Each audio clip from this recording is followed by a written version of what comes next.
Hello, everyone. We are very glad to have you tune in to another BookMark Presents Ask Us Anything About LinkedIn episode. We hope you are watching us live, whether it's on LinkedIn, whether it's on Facebook. And also, don't forget, we also have a podcast that you can listen to.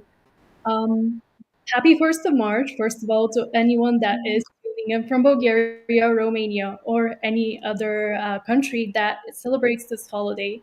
And for those of us that are listening to us or watching us from abroad, a brief explanation. On the 1st of March, today in Bulgaria, we celebrate officially the beginning of spring. So you'll be here with us today, hopefully for the next 45 minutes, and we'll enjoy the spring weather together while discussing relevant issues about LinkedIn. Another quick reminder, if you have any questions for us, whether it's about the discussed topics or whether you just want some tips about your personal profile, about your business profile, how to perform better on LinkedIn, don't hesitate to leave us a comment. If you want, you could also DM any of the people here and we'll be quick to answer. We can see that today one of our usual faces is actually missing. We're very happy to say that Alex is taking a well deserved break, but instead of him today, we have the lovely Teddy joining us. There's also me, Daria, there's my colleague Emo, and there is also Didi. And once again, if you're a frequent viewer or listener of ours, you also notice that me and Emo are stealing Didi's role today. So we know we're not as good as she is, but we'll try our best to host the shows for you today. So this was a very short introduction. We hope that a few of you have already gathered. And without further ado, we are moving on to our first topic. I will be giving away the floor to Teddy. She will be discussing a recent podcast episode of Problem Solved with LinkedIn editor-in-chief Dan Roth and senior director of engineering Tim Yurka, where they delve deep into LinkedIn's algorithm changes. So I'm sure it's not only me, but everyone that's listening can't wait to hear your thoughts on this, Teddy. Hi, this was very news-like from you, and I love this kind of intro. Uh, yeah, happy 1st of March to everyone.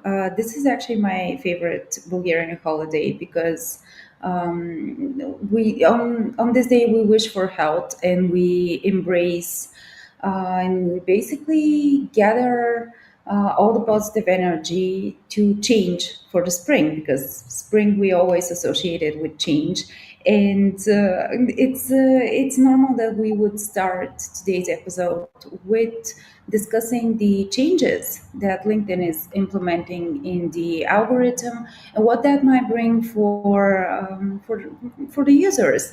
Now, you've mentioned the podcast. This is actually something that I think a lot of professionals will enjoy, even if they don't have a keen interest in learning more about how the algorithm works. But I like this episode of the podcast because it debunked a lot of myths and it also introduced the way LinkedIn thinks about its users and what their place should be.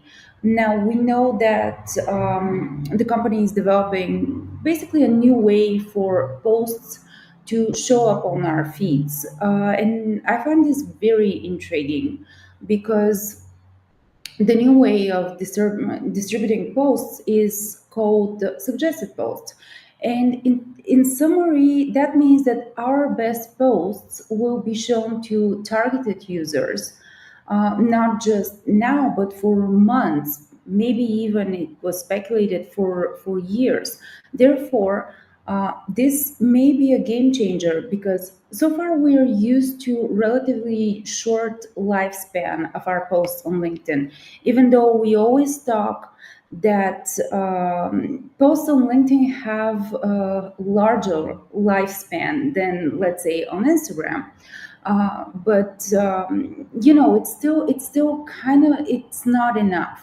So put it like this: suggested posts are sort of the progeny of a healthy relationship between timelines, the timeline that goes, okay, you have new posts and users interests and experience.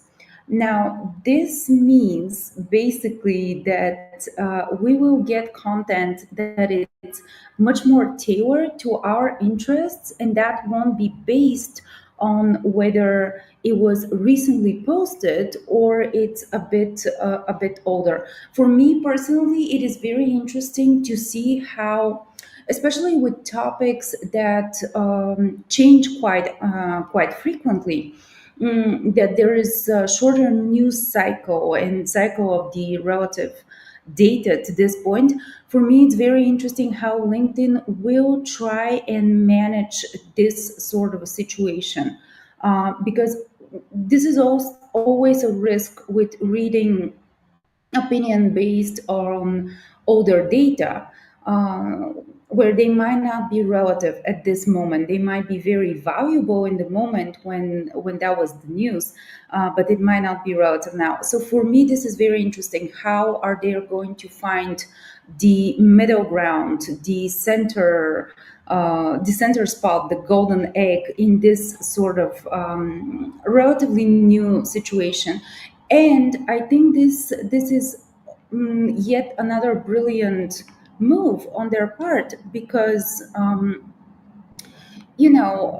lot of people on LinkedIn are striving to give content that helps other professionals, but there are also a lot of people who are on the platform just to go viral. And they would make these shocking posts, or they will use these so called hacks to trick the algorithm.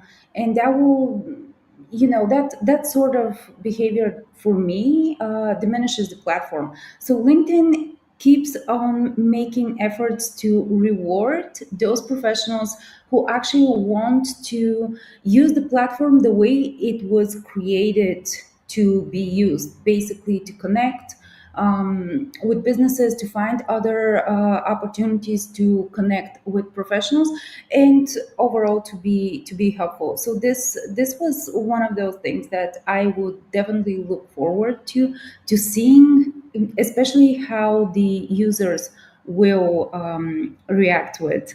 I don't know if any of you, Emma or Didi, are curious about this, but I think that will be very interesting, and seeing whether we will get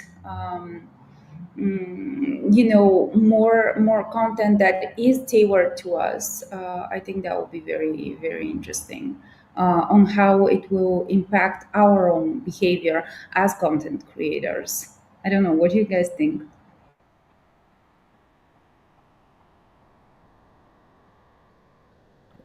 This would more or less influence the way people um, accept the content they have, both on their profiles on LinkedIn and in other social medias. But it's a matter of time, at least according to me. It's a matter of time for those changes to really influence everyone and everything that surrounds us. And the best is yet to come, hopefully. Hopefully, yes. This suggested posts are currently rolling out. So, of course, with every change of the algorithm, we have the great amount of people who are on one side wondering, okay, what now? How do I create content that is going to impact and it's going to help me achieve my goal on LinkedIn? And then we have a lot of people who are on the opposite side thinking, okay, let's do some research, let's find the best way to operate in this environment. And because, and I'm sure that all of us, we have heard this question multiple times, everyone wants to go viral.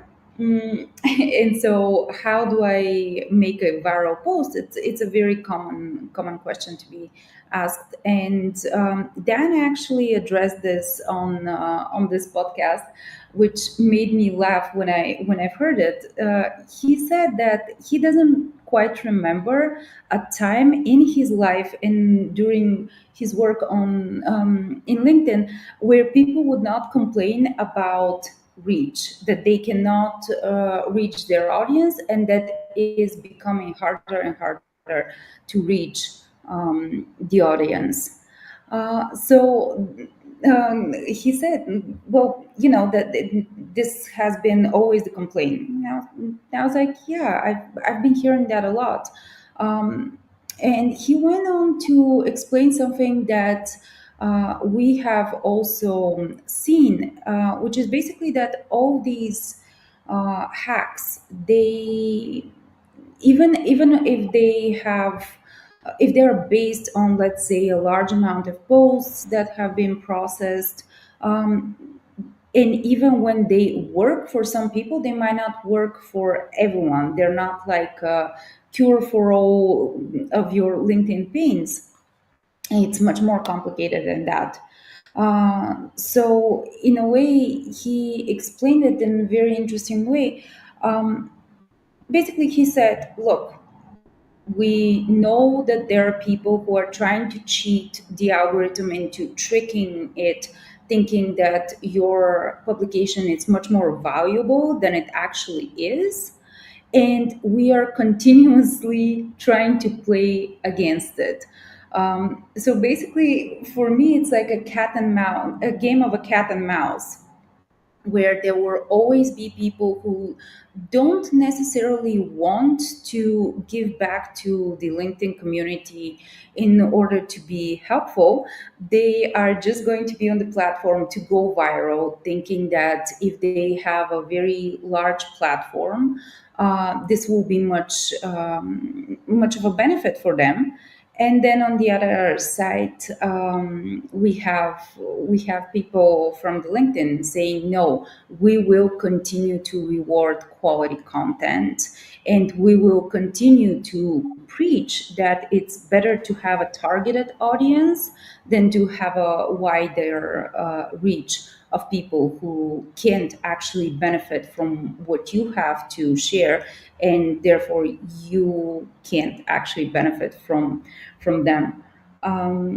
So yeah, that was a very interesting episode, and I highly recommend it because there are a lot of changes coming to the platform, and the best way to adapt to these changes is not by following blindly some experts' advice, but to actually continue to educate ourselves on how to be not just better professionals, but better LinkedIn users.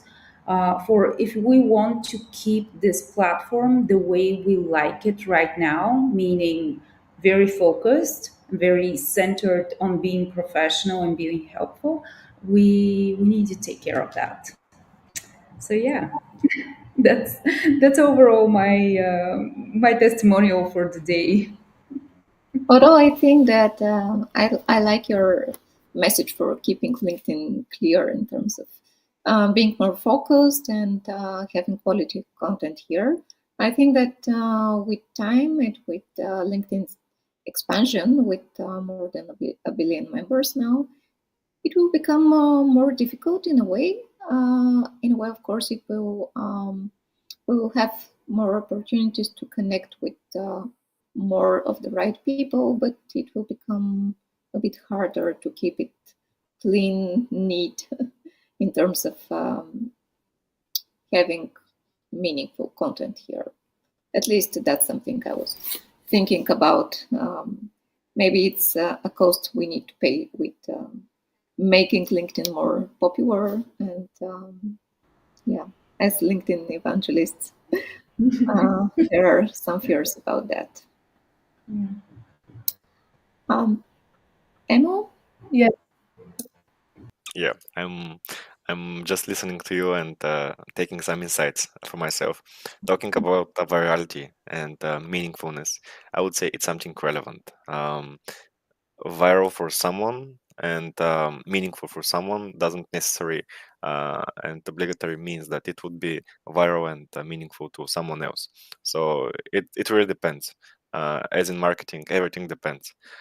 But yeah, moving from the wonderful topic, to be honest, which Teddy started, to something a bit more technical, I would say. Going back to LinkedIn and to its core, going back to LinkedIn profile optimization, there was recently an update on LinkedIn that is now live from probably 2 weeks, probably three, which goes by LinkedIn now doubled actually the amount of skills you can add to your personal profile, from 50 to 100. If you don't know what the skills are, those are basically special fields which you can special um, you can choose from pretty big variety of skills based on your personal profile and based on your skills, honestly, which show what type of specialist and expert you are, what you're good at, and it can both showcase your experience to the audience of yours on LinkedIn or to any potential recruiter, employer, or something similar, or as a freelancer as well. Doubling the skills amount from 50 to 100. For me, it rings only one bell, which means that LinkedIn is going probably to influence somehow the job recruiting within the platform, as probably you're aware that on LinkedIn, you can, when you're applying for a job, there are certain skills that the employers are setting, um, which personally highlights some important features of you and basically makes you stand out of the crowd um, to the other applicants. And now, when LinkedIn doubled the amount of skills, you have basically bigger chances to stand out and to showcase who you are. Probably LinkedIn is the team behind LinkedIn, honestly, is neglecting a bit the CV part and is really pushing towards the natural opinion of yours. As you're on the skills part, you are setting those based on your personal opinion, which, as I said, means that probably the platform is a bit neglecting the CVs, which are let's be honest, they can be created by anyone, but the skills pretty much are selected by you. They really show who you really are, and they can put the spotlight on you when applying for a job. For me personally, I'm still having 51 skills only. They were 50. I recently added one more. I still haven't had time to add further 49. To be honest, it would be more or less a complicated task, as highlighting 49 features of you isn't that easy as everyone thinks. But at some point, I would need to further expand my expertise according to my profile.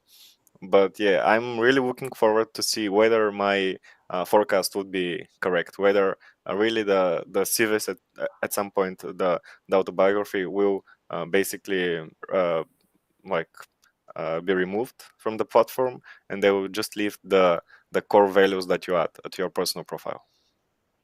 But I'm really curious, what do you think? So you can, whoever is listening to us, you can either message us on LinkedIn, on Facebook, and share how many skills you have and whether you support this opinion of mine that probably your personal opinion would matter more in the future.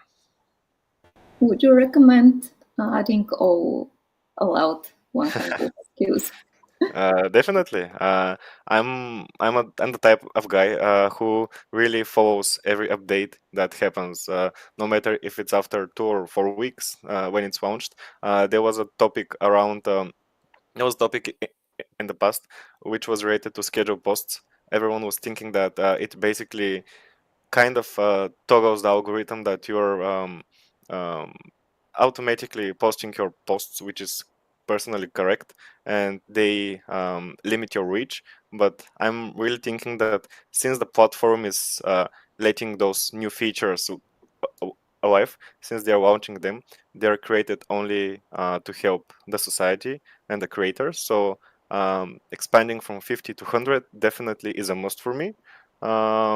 It's just a matter of time. Like you can add your 50 additional skills in certain periods of time. You can add 10 now, 10 after 1 month, and after 2 months. You can just highlight your core values and experiences, and yeah, showcase who you really are. I also think that it's like basically almost every section on the profile.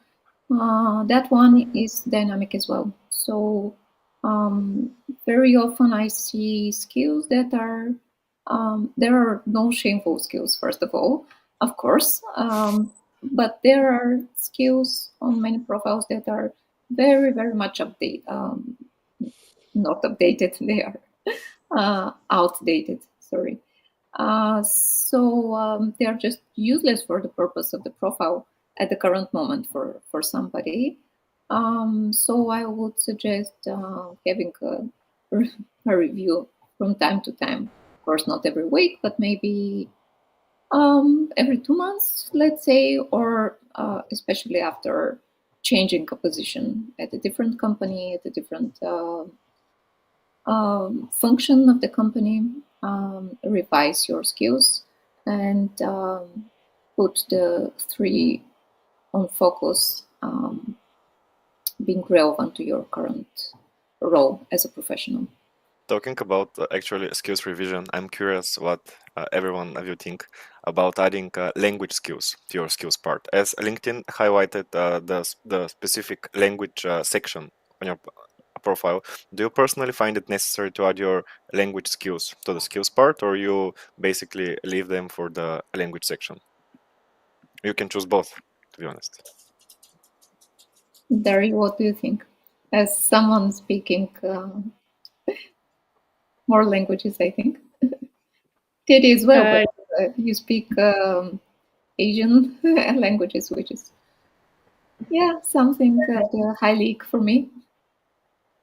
yeah, I've been told it's a bit more exotic to know Korean and Japanese. And yeah, if you look through my profile, the language section, there's of course Bulgarian, and there's English, there's German, there's the two aforementioned languages. But as Emil said, you could also choose to highlight them in both spaces.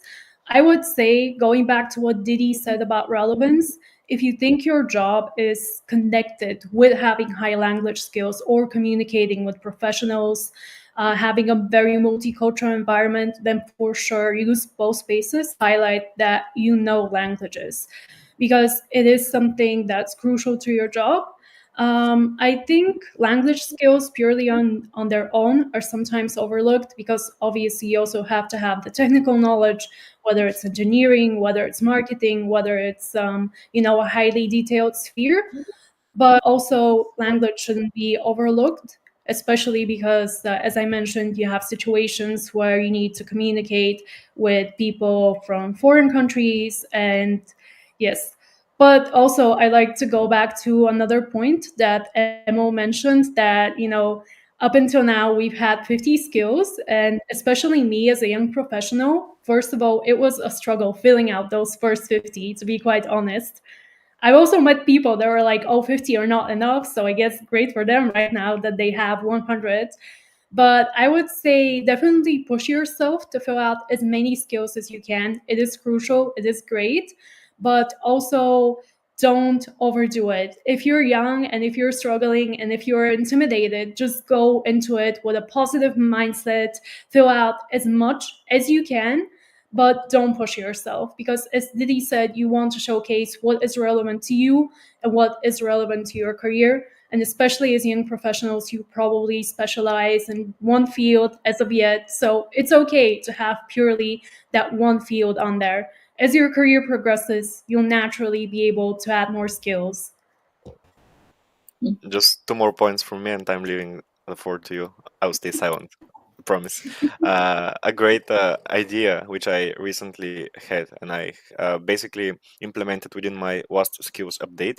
I asked my coworkers within my previous employer what 5 skills they can highlight about me as a professional, and basically asked 5 different colleagues of mine. So I had 25 skills in the end. Some of them were repetitive, but there were probably 10 to 15 which I didn't thought of. And basically, I added them to my profile, and now they're still sitting there. So probably I would reach out personally to the 3 girls you can hear and see right now about some skills of mine. And something else which I personally think is really important. Dari mentioned it already, but don't overdo it.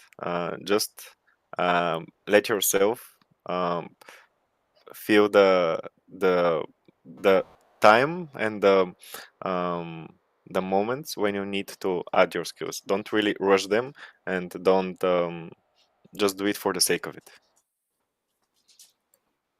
And don't lie, maybe. We should More or less. just to reach the 100. Sadie, maybe in terms of language, you can share about. I think that was a big part of your identity, from at least in some part of your professional life. You were you at the moment are called the bilingual reader on Instagram as well. Yeah, there was actually I don't think that I've told the story of why my blog for books is called the bilingual reader, but that was a nod to the fact that in our society, we generally encourage people to learn different languages, but then when they get to the point that on daily basis they use those different languages, and they become this to have their own language, basically. I'm sure we've all met professionals like these when they work a lot. Let's say with English or German, but they have a different native language, how the words became interchangeable in our brains. So when I would say to people that yes, I read a lot on different languages, sometimes they get mixed up, and this is actually something that people would say to me, oh, reading in a different language is not actually reading. So I created it, the bilingual reader, as sort of a nod to look. It's always better to know another language because that opens a lot of opportunities for you to learn, and no one should judge someone else on speaking another language, maybe not so great as their own, or sometimes not being able to remember a certain word in a certain language when they're speaking it.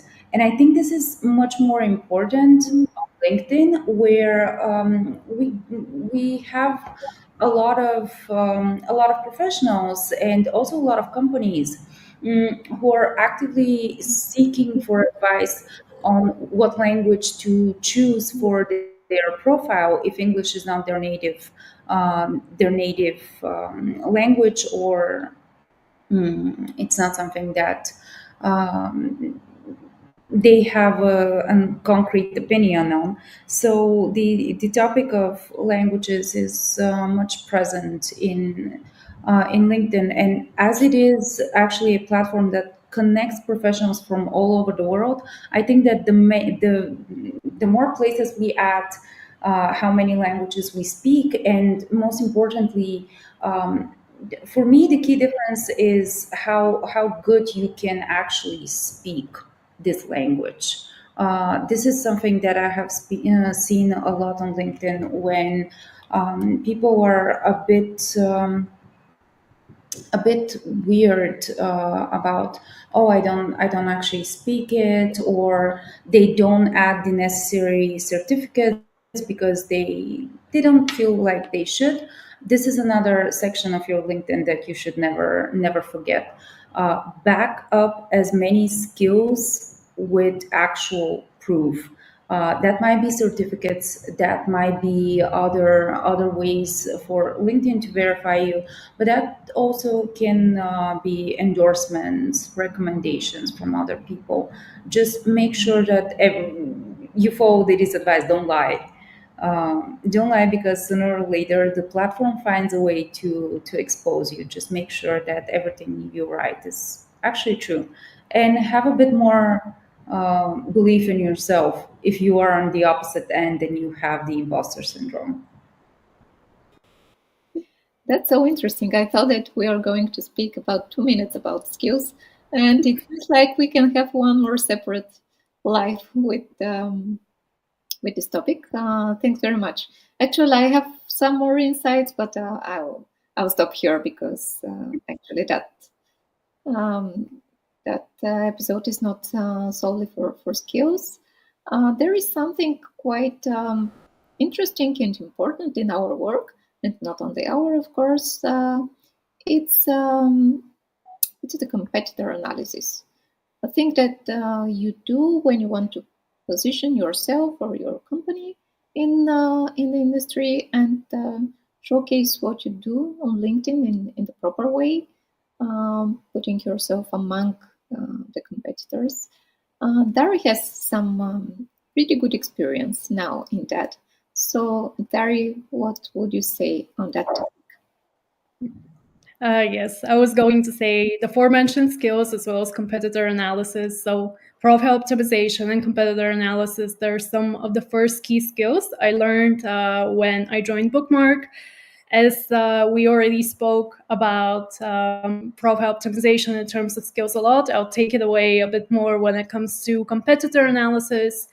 So, as you know, not only on LinkedIn, but overall in marketing, whether you're launching a new product or a new service, it's really great to have done a competitive analysis simply because you are going out in what is probably your more or less saturated market, and you really want to know what unique thing you bring to the table, what is your unique value proposition, so to speak. And what better way to do that than to know what of your other competitors are doing? But that is talking about marketing a bit more widely. I would say, in terms of LinkedIn and in terms of showcasing your business on LinkedIn, there is a more specific way to do it. Within your LinkedIn page, you can see the analytics tab, and over there you have a competitor tab as well.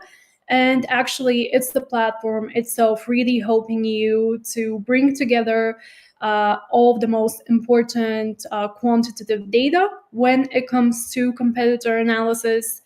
And one of the reasons we're actually mentioning this is that recently the competitor tab on LinkedIn had a bit of a revamp.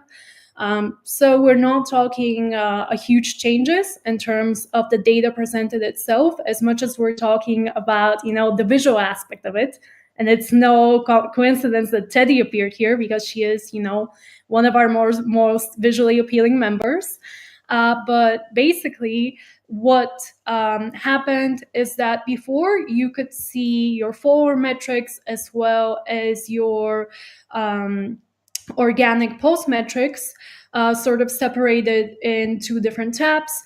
First were the follower metrics, and each page that you selected as a competitor as well as your own, you could see the overall followers as well as the new followers during the past month that you had.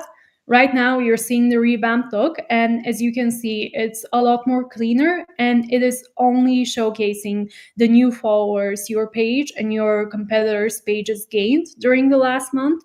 And there's also a percentage that tells you, compared to previous periods, was that a better performance, was that a worse performance.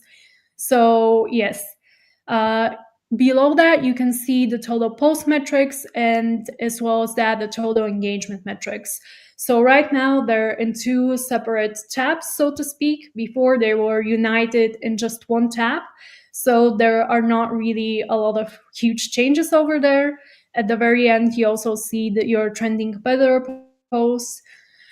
So it's a very, very useful tab, I would say, overall. And it's something that you should definitely make use of. You can add only up to 10 competitors, your own page included, which is, well, unfortunate if you have more competitors than that. But from that point of view, make sure you focus on the ones that are, so to say, the most active on LinkedIn, whose content you consider the best. And most of all, don't just limit yourself to that one page. Sure, it is a great beginning and it is an easy way to bring up purely more quantitative metrics, but you can do your own Excel table or you can use, some other, you can do a Google Doc, you can do it in whatever platform you consider the best, but just make sure you yourself go through all the profiles, notice the overall trends, notice the style of the copy, what sort of posts they do, and really take notes. Take notes of what is working for them, of what is not working for them. Take notes of the fact that you're seeing that something specific is missing. By doing that, you can really, really improve your own strategy, and you can really specifically improve the content that you produce. I think as content creators, whether it's on the side of graphic design, whether it's on the side of copywriting, whether you're multitasker, you're multi-talented, and you're doing both at the same time, it's hard to constantly be coming up with new and new ways, with new content that's all the time unique, that's all the time really something else. By analyzing what your competitors are doing, you can, quote unquote, steal some of their ideas. You can rework them, and you can really gain inspiration from what they are doing. So, yes, to sum it up, it's really, really important that you take note of what your competitors are doing, whether it's on LinkedIn, whether it's on another platform. In LinkedIn, you are given a lot of quantitative data, but don't forget the qualitative. Don't forget to go through all of your competitors' pages. Don't forget to engage with their posts to really see what their style is, to see what is working for them, to see what isn't working for them. LinkedIn offers you, of course, that snapshot of the free most well-performing posts out of all of your competitors, but this is only a small snapshot. So you should really go out and do the extra work, go through all of their pages. And yes, it's a topic I think that is almost evergreen. But we decided to mention it because of that small change, even if it's just, the UX design of the website itself. It is something important, and it is, presenting us with a relevant opportunity to highlight competitor analysis yet again. I think it was first launched in 2021 as a feature, the way that we see it today. So it's nice to know that LinkedIn are on the lookout to constantly update and to constantly improve what they have for us. And yes, we spoke about algorithm changes, and we spoke about the fact that they're really aware of what their audience needs. So this change to the competitor analysis page, I would say, only highlights that more and more, that they're really looking into each of their features, and they're looking to constantly update them and to constantly make them better for the users. But of course, I'd like to ask what all of my other colleagues think, as well as what our audience think. Have you done competitor analysis? Have you used this particular feature on LinkedIn? And as for my colleagues, what do you think of the visual changes that LinkedIn have brought? Is there something that you like? Is there something that you don't like? Is there something more that you'd like to see in the future from them?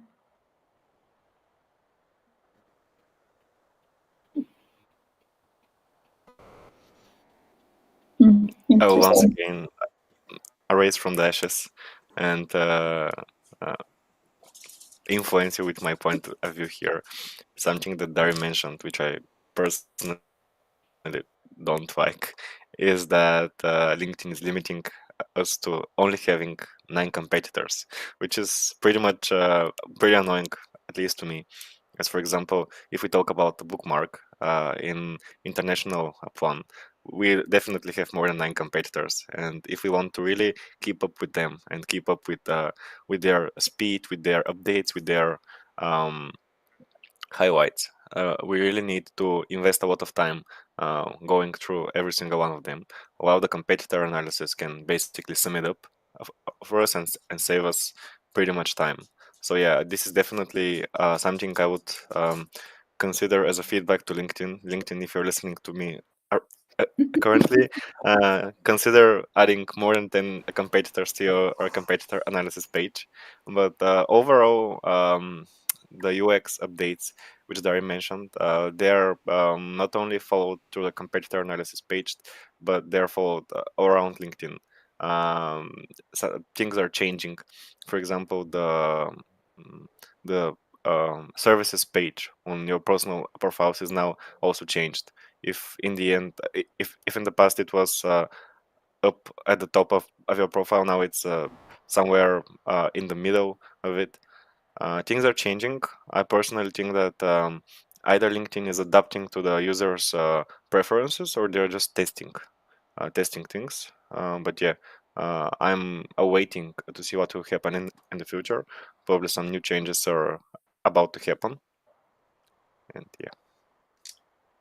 Yeah, I would say it's always I'm tuning in again off the back of MO, but I would say UX design and changing up the look of things, it's always quite risky. I'm not sure whether they would, revert back to their original style because personally for me there have been a lot of platforms except LinkedIn, but other ones as YouTube as well that have changed over the years the way they've looked. I don't necessarily consider these changes to be an improvement, but no one has really went back, sadly, or at least that's my personal observation.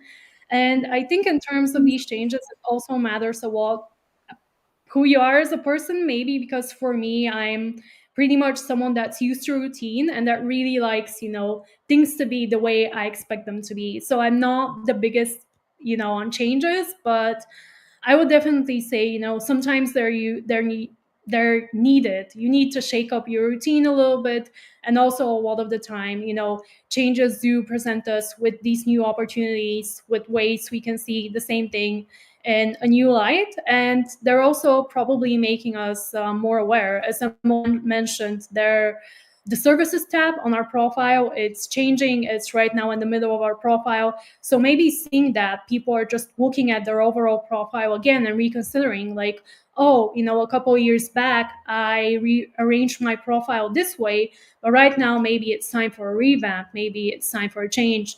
Maybe I have a different career path, or maybe currently I have, incoming skills, or I have new areas that I specialized in. I think these changes, even if they're purely, in UX design and it looks, sometimes what they can do for us is they can make us reconsider the way we've arranged our profiles, specifically on LinkedIn, and really make us think about what new things can we add to them, how can we be really up to date with who we are.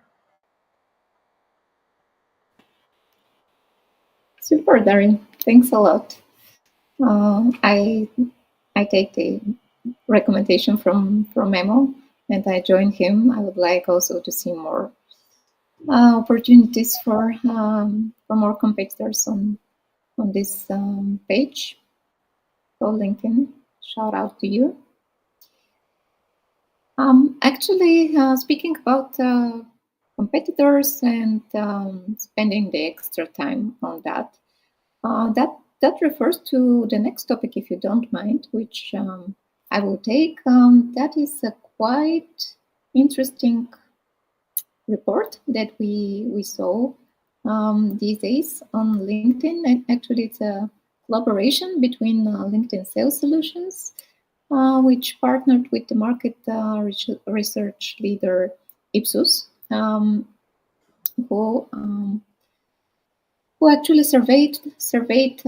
There are some figures, so I'll have a look at my notes here so that I don't make a mistake with the figures. They surveyed 2,000 sellers and 500 buyers across 15 countries. And what they wanted to see is and to understand is whether the deep sales approach, which is actually the B2B sales best practice, what it is characterized with, and what actually distinguishes deep sellers with shallow sellers, or in other terms, sellers which perform worse. So what we saw, we see Teddy again on the spotlight. It's always good to see you, Teddy. Sorry, it's just my pleasure. So to return to our topic, we saw that from that report, sellers in the study were adapting the sellers who were adapting the deep sales approach were 2 times more likely to reach their quota. So it was the extra mile for them, but it was worth it. And in comparison to the so-called shallow sellers, they were only 18% of the overall surveyed participants. So the deep sellers are only 18%.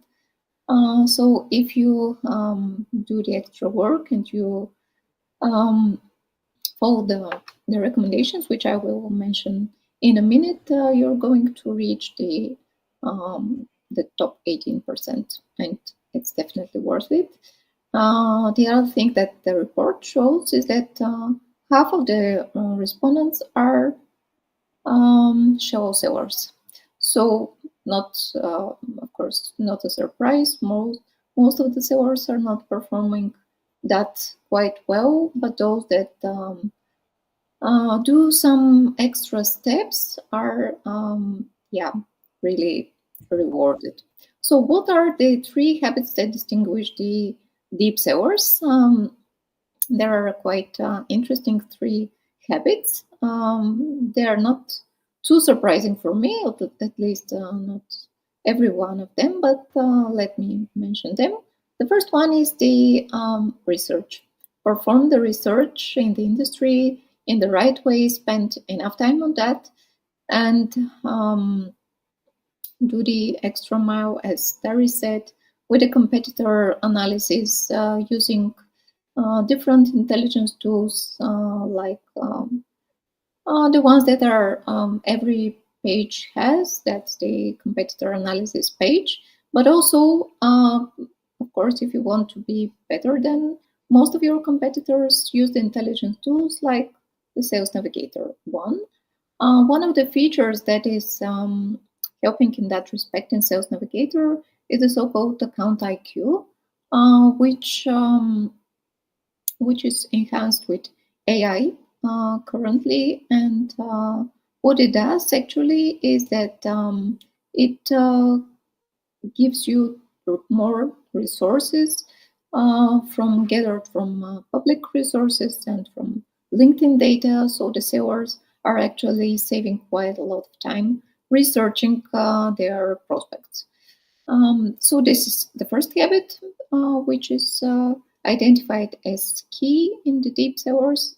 The second habit is to identify and build key relationships. It was interesting for me to read from that survey that at least these deep sellers have at least 7 connections in the account. So they are not just targeting one person in any organization who is supposed to be the decision maker, the one decision maker. Actually, there is some data that there are approximately 11 people who are in the buying committee. So they are overall the decision makers in that respect. So deep sellers have at least 7 connections in any account, and they are using warm paths to connect with them, colleagues, clients, etc. The third habit is to find hidden allies. So that is to speak, to connect with people who are outside the buying committee and keep relationships with them, gathering important information about the organization, and every aspect of the information which might be helpful in the overall selling process. Um, of course, here there are also helpful tools in Sales Navigator. This is the so-called Relationship Explorer. So LinkedIn is working hard to improve the experience of sellers. There is one more key finding in that report, in that study, and that is not surprising, a topic that is going on the surface in every conversation and in every LinkedIn Live we have. That's the future trends of AI. Of course, LinkedIn is not behind, and it is implementing AI tools, as I said, in Sales Navigator, and these are tools that save a lot of time, and they are actually the thing that distinguishes deep sellers from shallow sellers. What here came out is that 9 in 10 sellers want and insist on having a proper AI training, which is something that I think every organization is ought to have in mind, because this is the reality now. It's not something that probably is going to happen in the future. It is the reality now, and if you don't train your teams to use the AI tools in the best way appropriate for your organization, you're going to leave behind your team. One more key finding was that was a bit surprising to me in the post-COVID era, that still face-to-face meetings and relationships that are built and made stronger through personal contacts are key to deep sellers.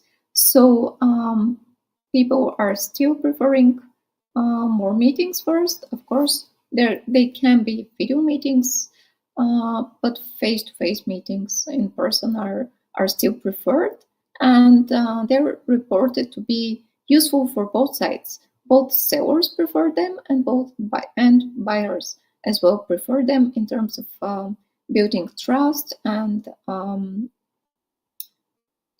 gathering that information that is sufficient for one to make the decision to make a purchase. So deep connections are suggested, and I think that's more or less the key findings from that survey. We're going to leave a link to the report so you can download it and see the further insights from it. But there are quite useful info for everybody who is selling in one or another way. Okay, guys, do you have any comment on that report? Actually, we discussed it yesterday internally, but yeah, if you have any questions. Otherwise, I think that Emo has Yeah. an announcement to make at the end of this episode. Yeah. As for the report, I think you pretty much summed it up. Pretty nice, for which we are personally very thankful. You highlighted really important topics, which we should all keep into consideration when considering our LinkedIn game. And as you said, the important things. You should bookmark them, of course, if you still haven't. But yeah, as for the announcement, first, forget me if I'm basically interfering with everything, but I forgot to mention happy 1st of March for myself as well. I wish everyone to be safe and sound, to be healthy, and to spend both the month and the year with lovely people around yourself. Moving to the lovely people, we have quite a lot of applicants to the Linked Academy, which we are really excited about.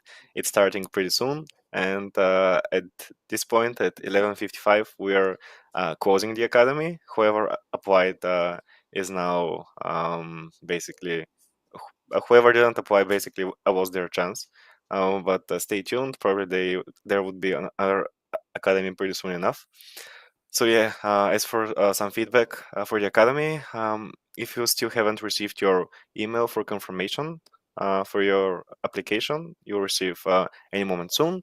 We will send all potential applicants to the academy a link for a kind of short survey for something like a background check on yourself next week, and you can expect it on your email on which you have sent us the test task, which we had for you, and you receive your feedback whether you're accepted to the academy, probably either on the 6th or on the 7th of March, basically close to the end of the next week. And let's I personally don't like to say exact dates as things change, but fingers crossed, the academy could probably start on the 11th of March if everything is going smoothly and within the necessary time frames. So yeah, congratulations to everyone who applied. We have received quite astonishing like tasks from everyone.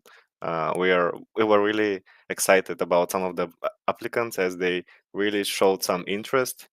It was seen that they had some passion uh, to a task they have completed. So congratulations to everyone.